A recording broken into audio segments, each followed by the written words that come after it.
Hello, dear friends. We are sincerely glad to welcome you again.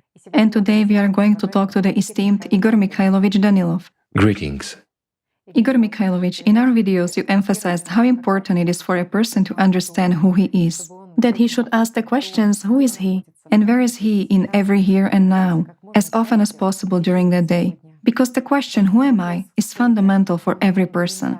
And in the previous video you said that sometimes it takes a great deal of time, a great deal of effort and a great deal of hard work for a person simply to realize that he is personality. Certainly in the modern world, there exist a lot of concepts of a human. I would like to start our conversation today with one of them. This concept says that a human is not only a biological being, but there is also an energy component in a human, vibrations. It is commonly believed that every... Wait. An energy component or vibrations? Well, they call it the energy component. It appears, let's say, in the form of vibrations. That any of our psycho-emotional states, any of our feelings excite us in different ways, so to say. That every state of ours corresponds to a certain frequency of vibrations. There are high vibrations, which characterize people who are enlightened. Those are creative vibrations, and there are low vibrations, correspondingly destructive ones. Every thought is basically a vibration of energies as well. And it is commonly believed that since like attracts like, as a magnet, then a person who accumulates God's love, who increases his vibrations by doing that. Once again, does he accumulate God's love? Yes. Or increase his vibrations? It's all interconnected. That precisely by accumulating love and radiating any positive feelings, a person raises his vibrations. Thus, to such a highly vibrating person, there come thoughts as if attracted by a magnet, which correspond to this frequency of vibrations. Good thoughts, right decisions. Or, the higher a person raises his vibrations, the more he can select that from the information which has the greatest concentration of pure primary energy, for example, of Allat. Therefore, by selecting such information, he activates the kind of correct and necessary programs. I think it is very important for us to discuss this topic today. Is it really true that when a person accumulates God's love, he thus raises his vibrations, and everything evil, evil thoughts and evil people avoid being in the field of such a highly vibrating person, and only pleasant thoughts, pleasant decisions, pleasant people, and so on automatically come to him? Frankly speaking, I personally would run away from such a person. Just imagine, friends, a highly vibrating person. That's actually... I'm sorry for interrupting, I've got the topic. And I was just clarifying a little bit in order to understand what you mean. Such a highly vibrating person that all bad things run away from him. Yes, everything evil leaves and avoids him. And it's natural that at such a frequency of vibrations, only good things are attracted to him, as if by a magnet. Pleasant thoughts, which also vibrate somewhere at this frequency of vibration. Generally speaking, he only comes into resonance with that which is good and right. So... Those are happy people. Believe me, friends, such people are happy. If you are destined to go crazy, you'd better go crazy into a happy madness. It's true, you have to admit. Schizophrenia can be different. These intrusive thoughts and inner states, sometimes people go mad and they're just happy. And that's great. They have, a kind of, as you just said, highly vibrational reality, where they have no evil, everything is fine for them everywhere. In this world, they are just angelic flowers, on which there are only angelic bees, and everything that is earthly simply disappears. This is the best version of schizophrenia, to be honest. Whereas if we speak in all seriousness, this topic is actually too fashionable. I understand why you brought it up. because there's a lot of it everywhere. Well, let's just say that the information field is really oversaturated with this topic, various practices, meditative practices, where people sit, raise their vibrations, They get in sync with Schumann's frequencies, get in sync with the sacred frequency of music. You know, this poor Schumann. I already get the feeling that, I don't know, he has probably already surpassed Gurdjieff in his reincarnations. Or this Schumann with his frequency is a reincarnation of Gurdjieff, right? And everyone Everything. is in sync with it. Absolutely everything has to be in sync with him, including our brain frequencies. However, they are a little bit different, friends. It is such a frequency that if we get in sync with it, we become almost bodhisattvas at once. Together with our planet, we will make a quantum transition to some new era, to a new energy level. I also wonder, we will make a quantum transition to a new energy level. To a new era. Sounds good, doesn't it? Friends who haven't heard this. But let's get deeper into the physics of the process. Let's just take a look. We, very large beings, transition into a very small world, yet we do not transition into it, we live in it. That is we. Macro objects are formed by micro objects. The quantum world means micro objects. So how will we transition into it if we live in it? After all, every hair of our body, let's say, has this quantum world in it. Whatever we look at in a human, or near him, all this is the quantum world. But in another manifestation, it is already scaled. Well, how will we transition there if we live in it? And we will transition to another dimension. How can that be measured? A simple question, where will we transition to and what for? And due to what? Due to vibrations? Will we have a change in frequency? The Schumann frequency will be changed, right? It won't be 7.83 Hz, it will become 9 or only 6 Hz, right? And that's it, we'll be in a different world already. In which one? In a good and happy world, where there won't be this material world, with all these ensuing consequences. We'll be elevated. That's great. Igor Mikhailovich, who invents all these concepts? Who invented them? You know, to be honest, we ourselves invented them. Again, let's take a look, let's start with simple, elementary things. I understand that people get offended, but I have also contributed to this myth. Why? Let's recall how we described, how I personally described. You asked me questions, thank God, so the blame is on me. When a person gets into the spiritual world as an angel, what occurs? A resonance, a wave, right? A wave of joy. A wave of joy and love, after all, it's a wave. These are transmitted oscillations with a certain frequency, right? If you come to think of it. Yes, according to physics, it draws this way, of course. Absolutely right. But when you try to explain it here in this world, for us, ordinary earthlings, normal people, who understand a little bit what physics is, who really follow the spiritual path and need some kind of association. So you tell them using associative language, well, the fact that there is a wave, this is clear, that it is transmitted, is like a carrier of information. A wave is like a carrier of state, meaning from one angel to another. Yet, again, when you start explaining this to people in more detail, consciousness freezes up. Why? In our consciousness, friends, there is nothing. There is no practical example to describe the spiritual world. There is really none. I will now try to describe it in a different way, but again, using associations. It's just for understanding. What is the spiritual world? What is the material world? The material world is a world of vibrations, and here indeed everything oscillates, everything vibrates. There is nothing here that stops even for an instant. There is constant movement, constant rotation, constant exchange of energy, constant exchange of information, everywhere, no matter what we take. That's the material world. Now, what is the spiritual world? It's a world that is beyond the 72 dimensions of all these vibrations, disturbances, and everything else.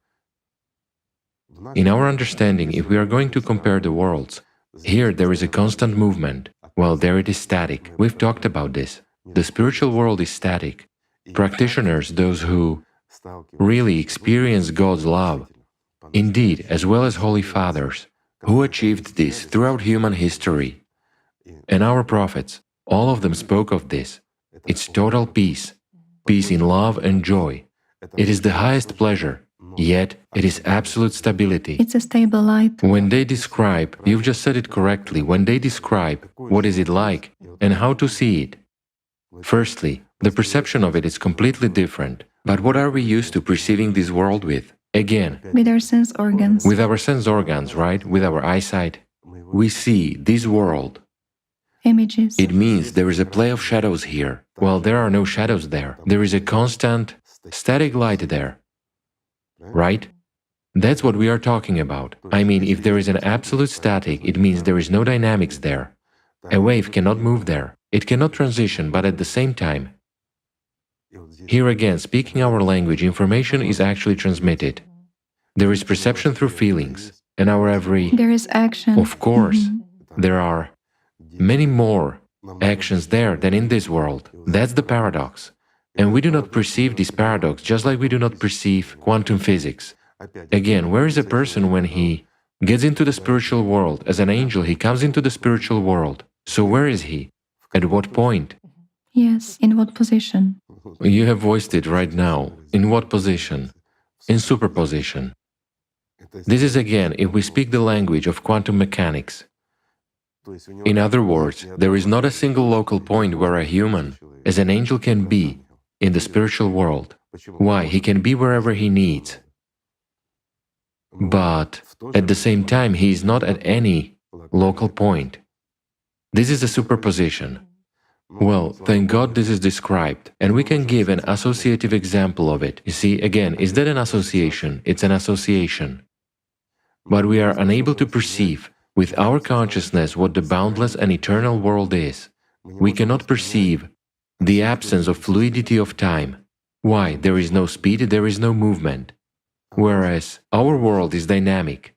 So these paradoxes, and an attempt to explain how it is there, and how it is here, lead to such misconceptions again, which are immediately picked up by demons in one's head, and they start to exaggerate all this, and elevate it to the level of the spiritual path, I would say, or the path of a human's growth, it doesn't matter.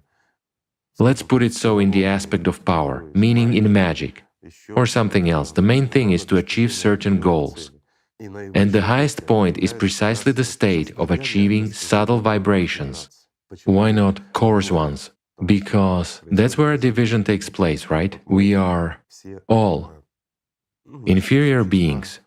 We are in a state of coarse vibrations, so down to earth and the like. And here a person begins to synchronize with the Schumann frequency. I don't know by what means, and what he is trying to drive into this resonance with the Schumann frequency.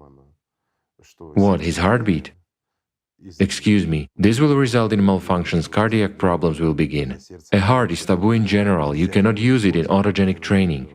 Just for you to understand. What else? The work of our brain? How? In which way? Are we going to sit and fantasize? Are we going to vibrate to utter certain sounds? Well, let's say there is Om, Aum and the like. I mean, are we going to pronounce these sounds at a certain frequency in Hertz equivalent or what? At a sacred frequency. At a sacred frequency, right? What is sacred frequency? This also just, surprises me, I'll put it this way.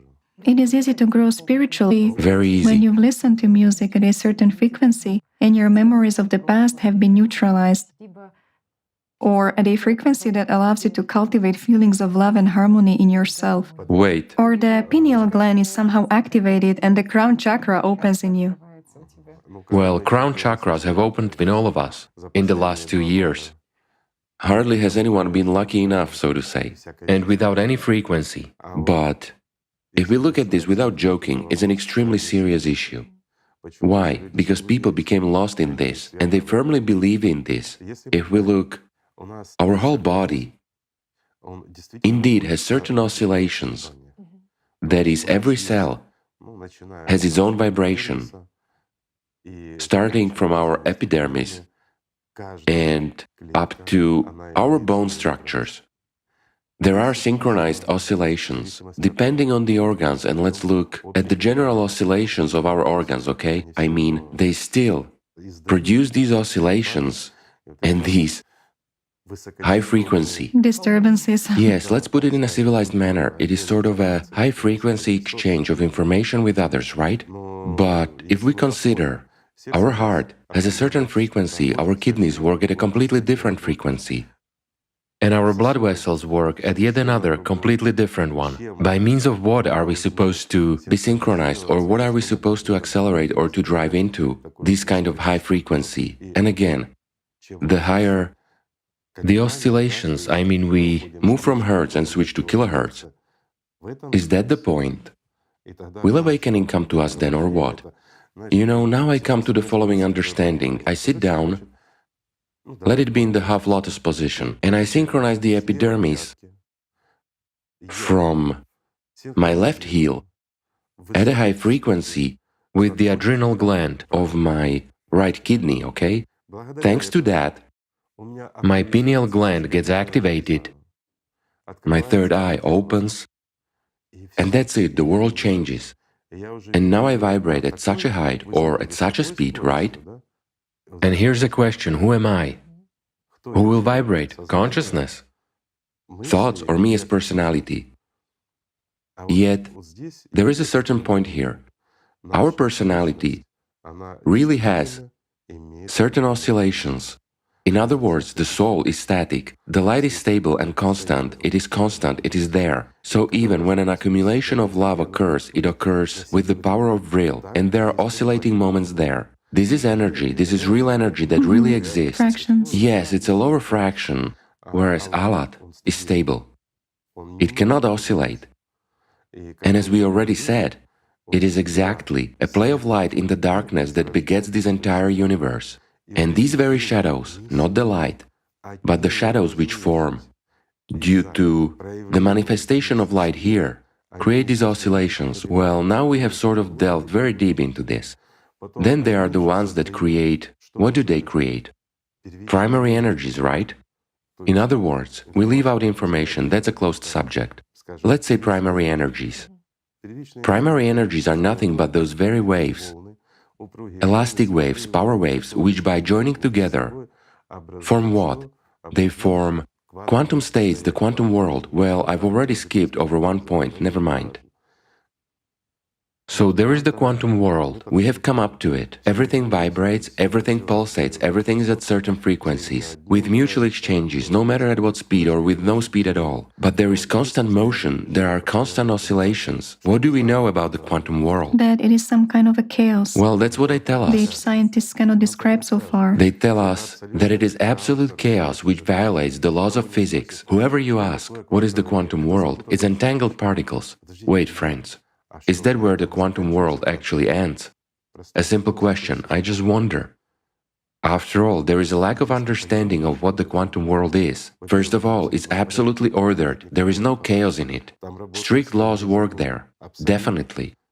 Why? Because that's what puts in order and creates our coarse material world, the quantum world, which is a little bit higher. And it is higher based on what? Are oscillations higher or lower?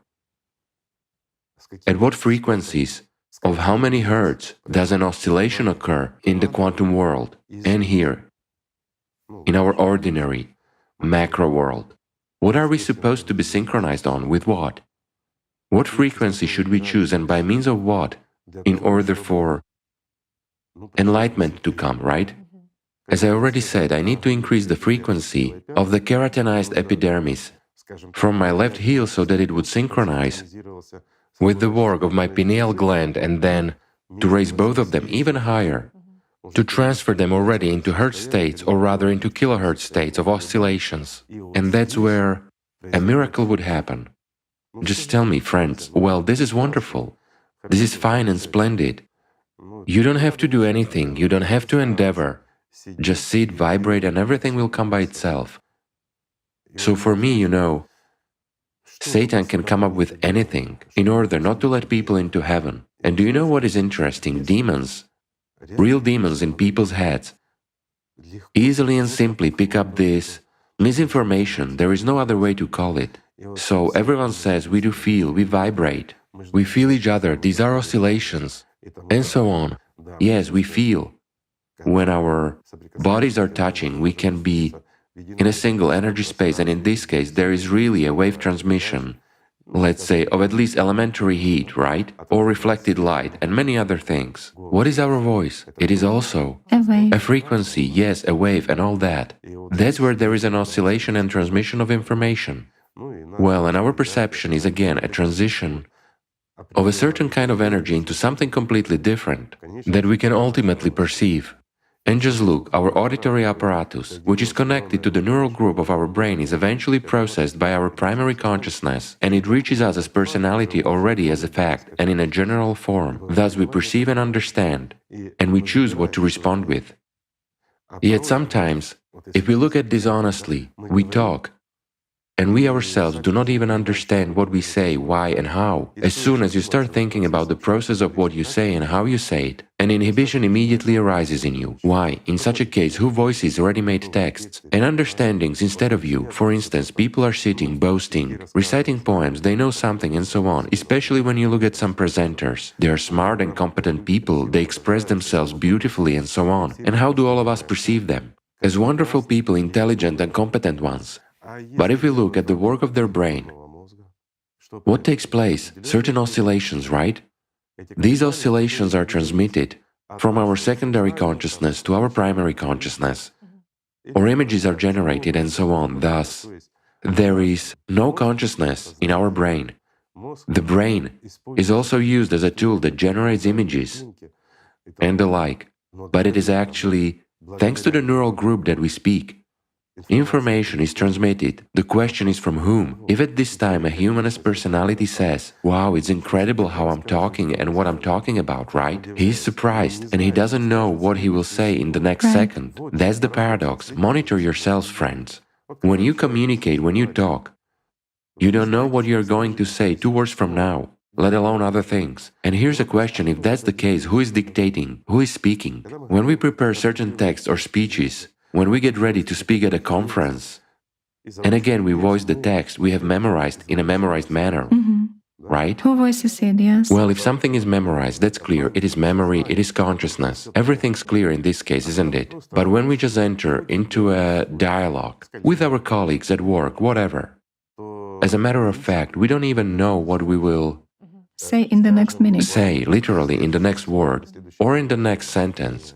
Why is it so? Is it that high vibrations take us to some kind of a spiritual state, or on the contrary, a down-to-earth state if we have other conversations there? Thus, we know almost nothing. And here, not knowing who we are and how we are arranged, we will raise some vibrations of what? For instance, people say, we should raise vibrations that go from the lower abdomen along the spine. They rise up and merge with the cosmos. Well, the rise of Kundalini and many other things, right? What should we raise and how? In meditations, yes, it is clearly understood, it is that very autogenic training. Everything is at the level of imagination until it becomes physical sensations. Here's the answer: physical sensations. And what does it all lead to? To the point that a person's self-conceit changes, his primary consciousness develops, and this eventually drives the person either into schizophrenia or into a serious, deep delusion. Well, isn't that so? Exceptionalism and chosenness, right? Definitely. How is this different from Nazism? In no way. Absolutely. Because these highly vibrating people develop in themselves, first of all, an exaltation over other people. Yes. They begin to distinguish themselves as well as others who are near and support them by their high vibrations compared to the lower vibrations of other people. They become so elevated that even birds sing for them. especially and individually for them, not for everyone, but only for them. Flowers emit fragrances for them. They are literally like those clouds, you know, under the sun. And they are much higher while everyone else does not understand how beautiful that is. So every thought that comes to them is fragrant, it is blessed by God. It has a high frequency and only they can understand it. Why? Because they are already so high frequency with their consciousness that into their high frequency consciousness, which oscillates and vibrates at high speeds, the same kinds of thoughts come, you see? Well, this is sheer Nazism, plus schizophrenia. Either one or the other, or everything together. It's a disease, friends, it's a pathology. Does this have anything to do with spirituality? No, nothing at all. But it often drives people into such dead ends and such mazes. Yet, it is very convenient and understandable for our consciousness. Indeed, you are sitting and creating a certain sound, or you synchronize with the Schumann frequency. And nobody wonders, what exactly am I supposed to synchronize with the Schumann frequency? Firstly, how am I going to feel and to hear it? Well, they say, just sit there, utter Om like that, or some other gibberish or abracadabra. And you will understand, you will feel. Of course you will feel, this is autogenic training. It is the closed part of autogenic training which you mustn't use. In the past, similar techniques were used in the East, but those were not vibrations. Those were certain states which people tried to induce. That has nothing to do with gibberish, but it really has to do with work on oneself. It was a useful and necessary thing, but most people ended tragically. They either became deluded, elevated themselves to a cloud, I mean, spiritual Nazism awakened in them, I'll put it this way. Everyone else turned into inferior beings for them. And so-called great teachers of this world emerged.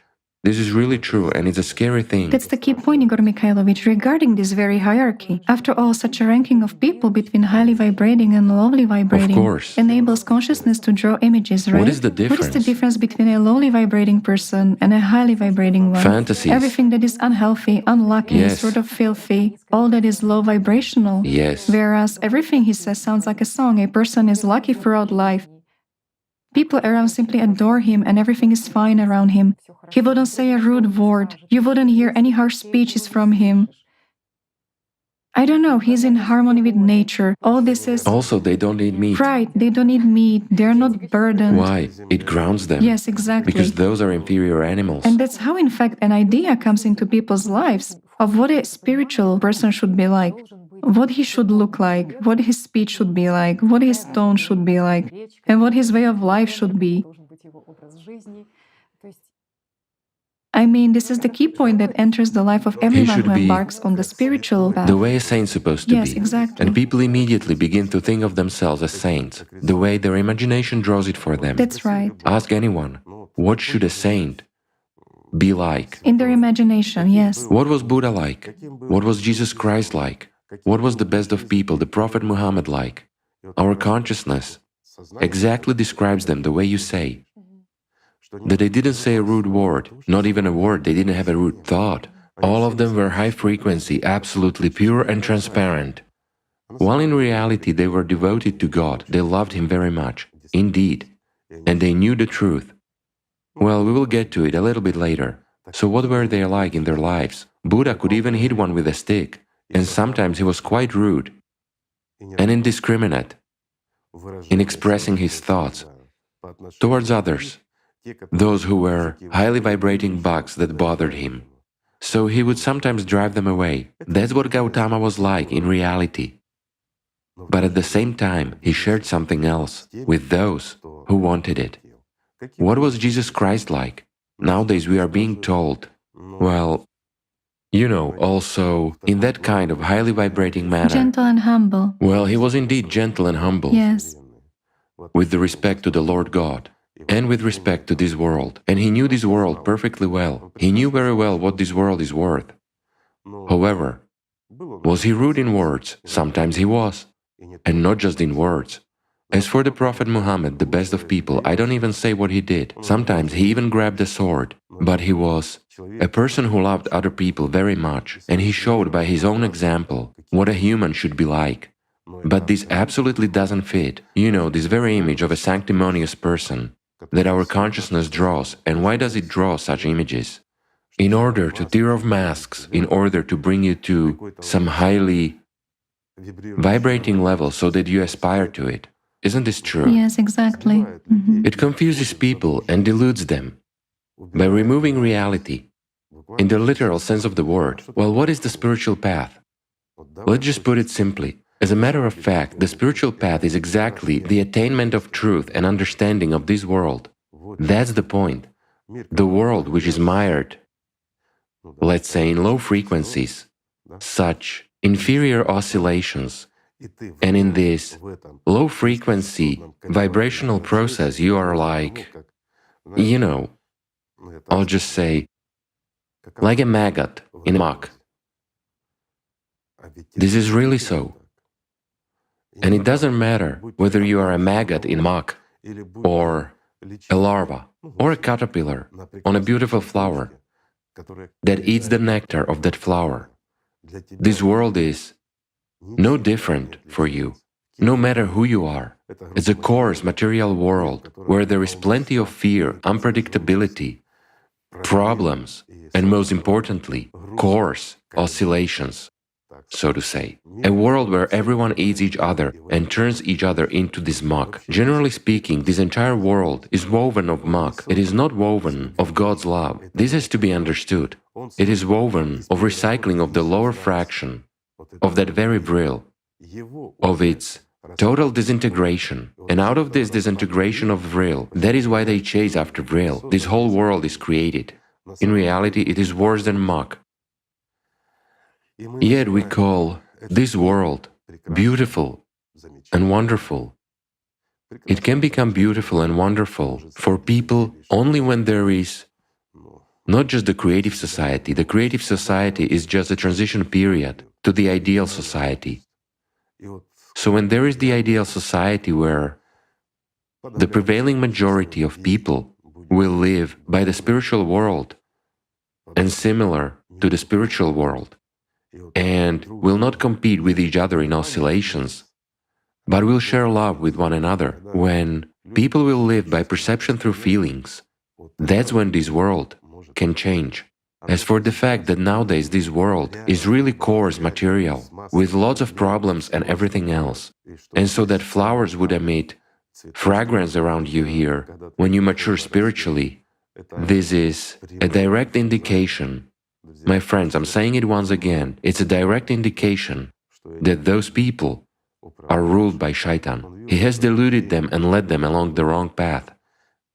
Recall, let's say, at least brief hints and descriptions by saints. Or better yet, if there is such an opportunity, talk to those who are really standing firmly on the spiritual path and have already achieved at least something. After all, the closer a person comes to the heavenly gate, the better he begins to understand this world. He doesn't just feel it, he begins to understand and know it. And in our world, a fragrant rose produces a wonderful aroma as long as you are ruled by Shaitan. When you begin to understand this world, that rose smells like dead flesh. It is something you want to get rid of, as well as that butterfly, and of those heavenly birds that shit on your car. I mean, the world becomes what it is like, unembellished. That's why any person who gains an opportunity to go beyond the gate leaves without hesitation. As rare exceptions, those stay who really want to serve people, those who, in all this filth, in all this manure, see those poor, miserable little chickens, future angels who may fulfill themselves or may die in their embryo state without fledging, and so that they don't die, don't become hostages of Satan and don't suffer for centuries afterwards. There remain very few ones, those whom we call bodhisattvas, those like Gautama and others. Those who began to share their understanding, their knowledge, and their sincere love with living people, telling the truth about this world and not fairy tales, not about some vibrations, not about some singing clouds and merry grasshoppers, but about the reality, about the fact that a grasshopper eats flies, while flies also want to live, and so on. That life here is aimed at eating each other and rising above one another, and just look, yes, we are supreme beings, yet how we are manipulated by trite consciousness. But in each of us there is a soul, in each of us there is its reflection, a personality, yet we are manipulated by simple programs that force us to elevate ourselves above other people, to consider ourselves more spiritual, more elevated, when all you need to do is vibrate and everything will rain down on you. Happiness, wealth, love, and everything in the world. While the reality, friends, is that the closer you get to the gate, the more you realize all this coarseness and all this worthlessness, and you realize that you didn't come here to party, you came to work. You understand that there is a lot of work to be done. You understand that, indeed, no one has cleaned these stables for a long time, and that you will have to work long and hard in this manure. That's what you begin to understand. And not how good the birds are, how blue the sky is, and how green the grass is. Yes, it is green. And you realize that it's just the result of chemistry. That's why it is green, because you begin to perceive everything the way it is. However, there is an upside. True love starts emerging in you. And you realize that there is a true world where there is no filth, a world where there can be no manure and no substitutions. And this is worth it. And that world is the true home. The world where there are no oscillations, where there are no dimensions, where there are no speeds, but which is filled with true life. Only then you begin to understand the essence of this world, and only then you begin to understand how light can shine and not cast shadows. And at the same time, it is like those Schumann waves. It's a standing light. It doesn't move. No photons are flying anywhere. But there is a lot of life. But for that you have to make, shall we say, a certain effort over yourself. And the first thing is to stop doing nonsense, not to get involved in magic, but to strive for life. While all this nonsense, there is no other way to call it, which is caused by oscillations and everything else, this is striving for magic. Although I have to say that there are real advantages to it when it is used properly. As for the proper use, let's look, for example, at ancient temples that were carved in rocks. They were egg-shaped as a rule. Why is it the shape of an egg? Well, many people understand this. Those who do not understand can look it up on the internet. As a rule, there were baths in the middle. They were shallow. They were filled with water, sometimes with certain decoctions, but that didn't matter. The water was to compensate for our weight. Those were shallow baths in which a person would lie. And resonance really played a certain role here. That is, it calmed down the work of a person's neurons to the extent that his personality became immune to consciousness, but at the same time didn't disconnect from it. In other words, transmission of information decreased, and Satan's power over personality was reduced. And for the first time, a person could feel himself as personality. For the first time, he could answer who he was, and then decide where he was and with whom he was. That was a tremendous value. In order for people not to spend years, decades, and an entire lifetime on finding themselves, they could actually get that answer within 40 minutes, could get this practice. That was really valuable. But that was only the initial moment, the initial impetus, while afterwards, whether a person held on to it or didn't hold on to it, continued to develop, or went back into slavery to Satan, that was already his choice. But for many people, it was a real help. And in this case, yes, let's say all these frequency resonances and everything else, all vibrational processes, can be useful. In the same way it was used by the Knights Templar and many others who let's say in the past. That is why temples actually began to be formed, but that's another story. It's not the topic of today. However, in this case, yes, there is a benefit. The task is to help people realize who they are. Absolutely right. So that afterwards they would sensibly look at this world, full of distortion, pain and suffering. So I'm just saying, there has to be a clear understanding here. It's a person's spiritual growth. In reality, it's not an elevation over one's kind, by any means. Whereas if we look, hierarchy develops. This ladder is being built, going up to heaven. Whoever climbs up on which of the stairs, that one is higher above others. Spiritual Nazism. While in reality, during spiritual growth, when a human himself develops, it is something completely different. And the closer a person gets to the heavenly gate, the more he understands the need in his presence. Here, already as a representative of the spiritual world, as that person who doesn't serve Shaitan, but serves the spiritual world. Because he becomes filled with this love, he understands this significance and understands all the filth, all the muck of this world. And he understands that he can, since he is becoming alive, he can bring others along. You see, he can sort of create a bubble of pure air in this muck, surround someone's dying baby chick with it, and push it out of this muck into the pure air, where this baby chick can become a beautiful swan, meaning an angel. This is reality. Pardon me, unembellished, just as it is, in reality.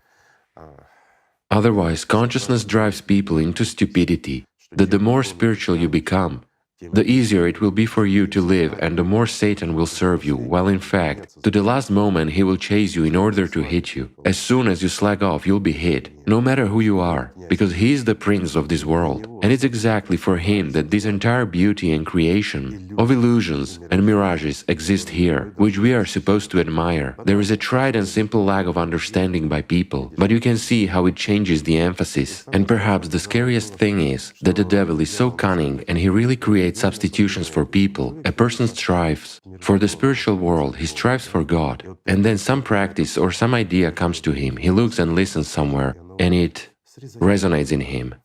He should vibrate, or whatever, meditate on some leaf, some pine needle or something else, and a person begins to receive results in his mind. However, it doesn't matter if a person sees reality in his mind, it is his reality. If he lives in some kind of a world where he became lost, that's his world. But these worlds are often created by his God. Well, in such a case, his God is Shaitan, the ruler of this world. And he is able to do anything to those who are in his slavery. Those who pray to him often get what they want from him, if they have the means to pay for their desires, of course. Thus, these substitutions cause formation of various trends, schools, religions, whatever, taking people away from reality, from the truth, and creating an illusion instead of the truth. Once people get certain results, they start praising all that, and again, it all resonates very strongly, I would say, at high vibrations, with a mass of people. Why? Because Shaitan picks it up. While the truth must work its way through, the truth must not resonate with someone's consciousness. It must resonate with people's feelings. When people begin to feel the truth and understand it, some of them say, there comes sadness. No, friends, sadness doesn't come. There comes great joy, true joy, a spiritual one, but not because of the illusion of this world and not from exalting yourselves above others, because it is Shaitan that gives you exalting above others, whereas God said, those who are superior here will be inferior there. And this is really true, this levels everything out, while the prophet, the last prophet, the best of people, said, all people are equal. Jesus Christ also mentioned the same. So when a person develops spiritually, he understands that we are all brothers, we are all the same. And our, excuse me, fledglings, which we want to turn into beautiful swans, into angels, they are the same in everyone. And practically all of them are in exactly the same conditions, under the power of demons, who are the slaves of Shaitan, their god. And they impose him on us as a deity. But when we know who we are, no deception will work, and no vibrations will spoil us, right? The main thing is to stand firm on one's feet and rely on God's love. Shaitan cannot fake it. He turns God's love into some physical sensory perceptions, into some vibrations or something else.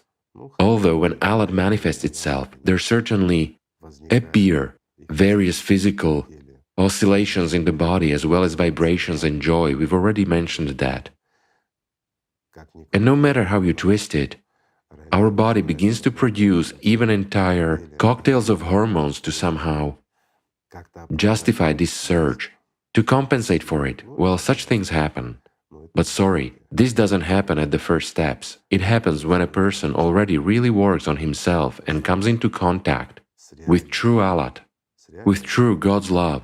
But this is something you should strive for and come to. At these moments, yes, everything is beautiful, but you are no longer concerned about vibrations, and you don't care about the beauty of a butterfly or the smell of roses at that moment. In fact, you do not sense them. There is love in you, love for each other, love for the spiritual world. And you yourself become love. This is what is wonderful, right? This is great, thank you. This is true. When lies dominate the truth, then everything becomes distorted. We live like in the looking glass, moreover, not just in the looking glass, but as in the looking glass of crooked mirrors, where everything is distorted and robbed by Shaitan, Satan, and by ourselves. Again, we ourselves finance it, and we ourselves distort it. We are the ones who are responsible for the world being the way it is.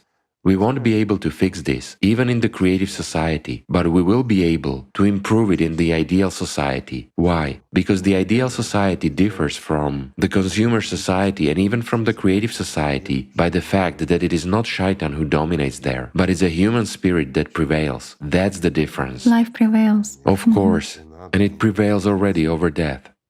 But we have to get to that point. So that's our conversation. Igor Mikhailovich, huge gratitude to those people who, despite the resistance of the consciousness of a baby chick, do everything possible for the chick to become a beautiful swan. This is wonderful, and many thanks to these people. Thank you very much, friends. Thank you for being here and for doing your best. Don't fall into delusions and don't look for easy ways. Shaitan likes to seduce with fairy tales and nonsense. Don't follow the example of those who tell you that it is possible to fly up easily and freely. It is possible to fly up. It just hurts to land. Therefore, it is better to walk, even though slowly, even though using your own legs, but where you aspire to, that is safer. It is possible to do that like Winnie the Pooh, on balloons. It is possible. A balloon. Only in your thoughts. While the reality turns out to be hard later on. Remain humans. And everything will be fine, right? And it is actually very easy to remain human, my friends. You just need to love each other, right? Thank you very much for today's conversation, Igor Mikhailovich, and thank you for everything. Thank you. Thank you, friends. Peace be with you.